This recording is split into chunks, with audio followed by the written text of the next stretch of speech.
अंकुर जी, मैथिली शरण हाँ को। सर, हाँ सर, हाँ सर। अच्छा, वो मैंने आपको तीनों मैसेज भेज दिए हैं।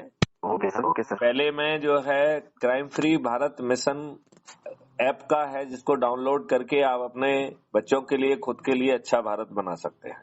जी सर, जी सर। दूसरा जो है crime free Bharat YouTube channel की लिंक है, जिसको आप हाँ। सब्सक्राइब करके, उसमें 4800 वीडियो हैं कि जी। कैसे जो है ना ये देश बदलेगा, कैसे गुलामों के नियम कानून बदलेंगे, कैसे प्रशासनिक व्यवस्था पारदर्शी अकाउंटेबल हो जाएगी, कैसे खर्च फ्री जो है ना चुनाव व्यवस्था संभव होगी, जहां खर्च करना अपने आप में एक संज्ञेय अपराध होगा और 1-to-1 कैनवासिंग भी एक अपराध होगा।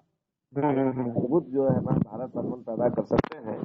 मैं आपसे अनुरोध करूंगा कि आप उसमें देखिए, और पत्रकार की हैसियत से नहीं बल्कि एक भारत के हिंदुस्तानी, भारत के एक नागरिक के तौर पर देखिए और ये सोचिए कि आपकी अपनी भूमिका क्या हो सकती है। जी सर, सर सर। यदि आपको अपनी भूमिका समझ में ना आए हाँ सर, तो हाँ आप मुझे दोबारा रिंग करिए, मैं समझाऊंगा कि आपकी सर। इसमें क्या हाँ, भूमिका हो सकती हाँ है। सर, हाँ ठीक सर, है, हाँ सर। चलिए इसको चेक करके डाउनलोड करके एक बार फिर मुझसे बात करना।